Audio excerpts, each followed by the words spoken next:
Every now and then I have an idea pop up in my head, like an invention of sorts, and I Google around and try and find something, but quite bizarrely, and I don't think it's anything to do with Google tracking my searches, but a chap got in touch and wanted to send me something pretty cool that answered my question, invention, whatever you want to call it. Basically, someone beat me to it, and this is it. The Hollyland Miles 300 foot dual wireless HDMI transmission system. So let's check it out then up close.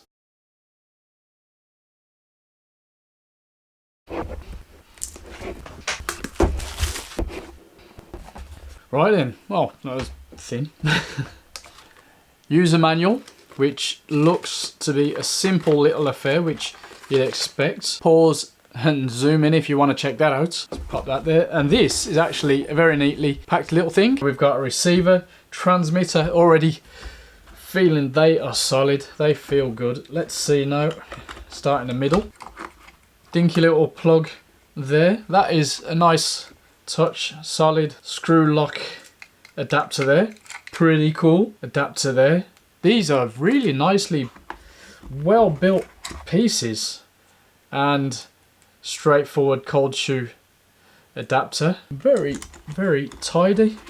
And in here, another piece there. Antenna, whatever.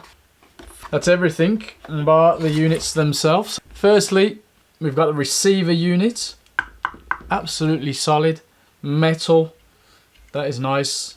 Looks like good contacts for the batteries there. Antenna screw in there. They've definitely thought about this. Very well built, solid. HDMI out 1 and 2 there. DC power in there. 1/4 inch screw thread on the bottom. On off there. That's a very small. That's probably the flimsiest part of the whole setup, but I don't think that's an issue. Also, it's recessed, so not getting knocked anytime soon. Pair button. Upgrade USB port. Channel stroke OSD button. These are nice and flush actually, so they're not going to get pushed by accident too easy. Link LED, video LED.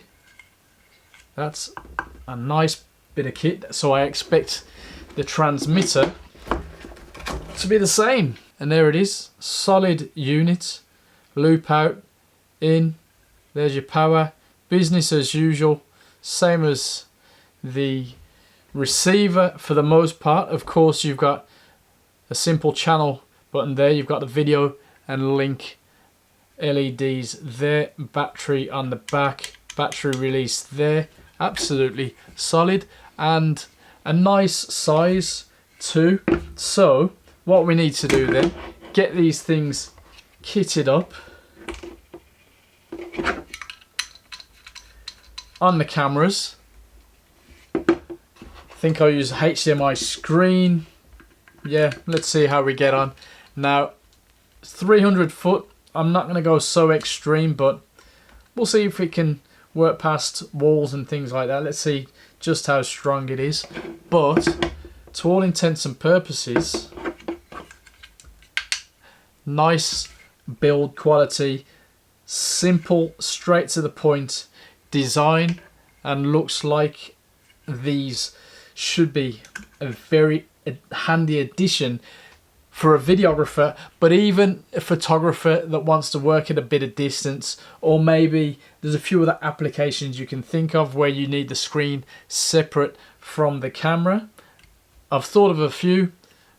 You can let me know below what you think of, but we need to see how they work in practice. So I'm going to give them a little bit of a shuffle round and see how we feel about it and get back to you. Now that I'm happy that I've got the setup ready to go, I was going to put it on my Fuji, but I thought just for kicks, put it on my Panasonic, you know, great little capable B-roll camera, so whatever, works the same basically. And as you can see, I've mounted the doings so that it's flat down. I've got this big fat Sony battery here, which coincidentally you can actually USB charge and charge from. Nice little battery. I guess I'll put a link to it below. And here's me Viltrox DC50. Now, thanks to the magic of bad exposure, you can't see, but it is perfectly fine pointing at the scene outside. But we're going to go outside and give it a distance test and see how we fare. By the way, this transmitter makes a bit of a noise. I didn't get a second Sony battery purely for the fact that I have DC power to USB, which allows me to work without a standard battery. This is what I've been using on my device that records the HDMI output from my cameras, my Fuji, when I do the lens tests and stuff most recently. So I thought I'll try it, and it works a treat. So I don't need another battery on there because I've already got this. I prefer to use what I've got, but I guess if you're going to be using this thing hardcore, well, this system works fine, or you might just get another Sony battery. Word is you can use the smaller Sony MPF battery. I only found out after I bought the big fat one, and it works for at least 4 hours. This big fat one should work for at least 5 hours. That might be something that you really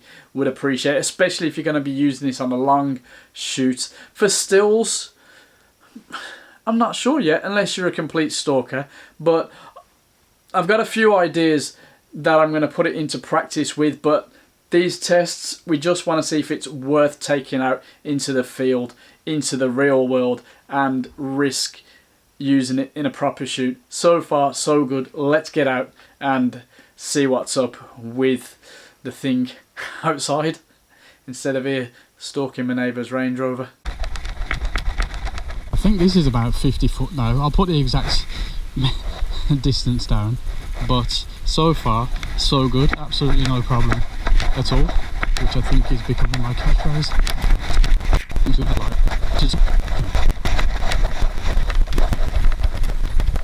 Actually, we're way gone 100 foot now. Way gone.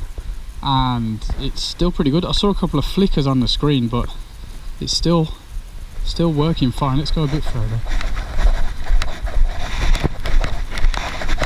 Alright. That's it. I'm not, yeah, I think it might be, yeah.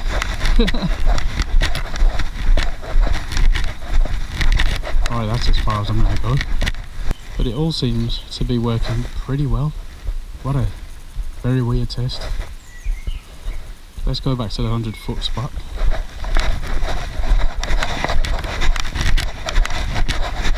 I'm not crazy, I'm just testing something.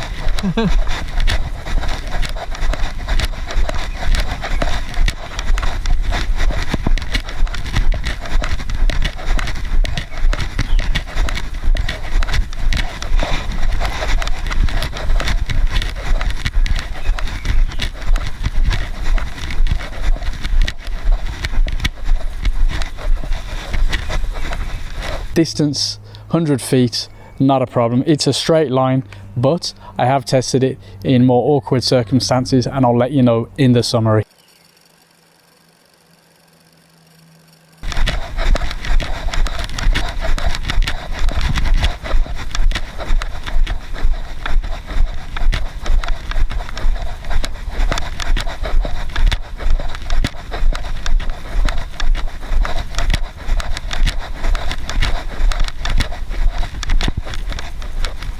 Roughly 50 feet again. I'm going to apologise for any wobbliness. I can't find the batteries for my stabiliser for this GoPro, so it's just on a chesty, but I think it does the job.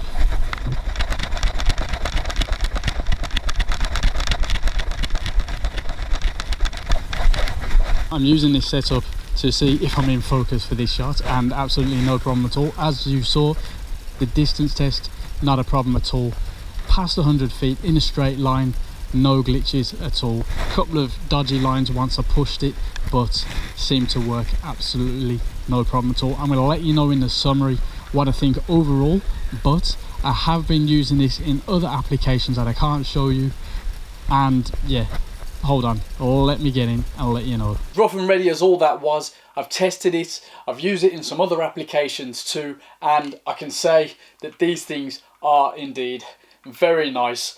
Now, when you consider that you get a tiny bit of lag, just a little bit, and if you need to go more short, you're going to need to go SDI, and that's a whole different price range. In fact, these things, for what they offer, are way cheaper than pretty much anything else on the market, as far as I can tell, and they stand up superbly. They work. You saw that at a crazy distance they work. I've used them within a building, and I've actually gone downstairs in a house. You can imagine going from a room at the top at the front down to, let's say, the kitchen at the bottom at the back, and it was still working fine.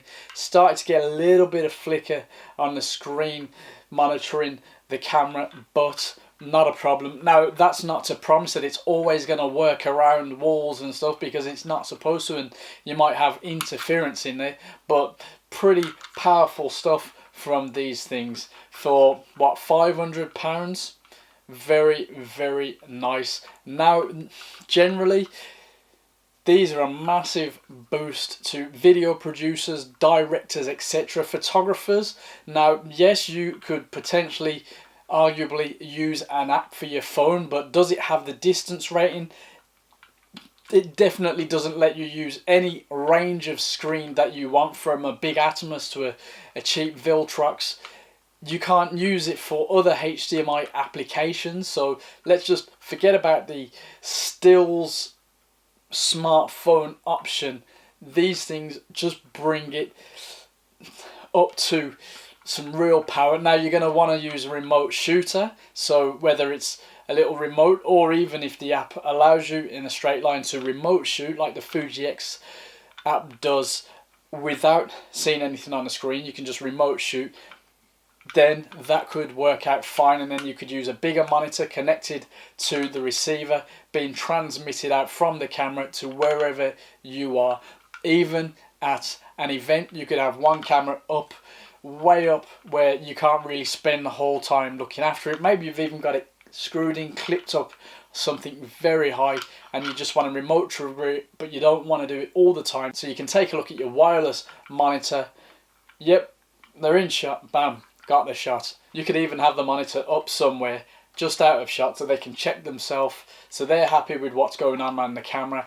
That's down to your style of shooting. For the most part, I don't need my model to see what's going on, but occasionally we use the screens now to give the model some confidence just when the shoot is going that sort of way. There are a lot of applications, and I want to hear from you what you would use these for, especially from a stills side point, because it's probably the least applicable of the two, video and stills, but as I'm a stills guy primarily, I do like that I can just even shoot me little vlog pieces now with my Fujis, for example, that don't have a flip around screen. I don't have to have this attached to the top of the camera. I can just connect it up with these, have it down there, flick it on, and then just monitor myself, and I know I'm in shot. Just little tiny things like that. There's a whole bunch of professional and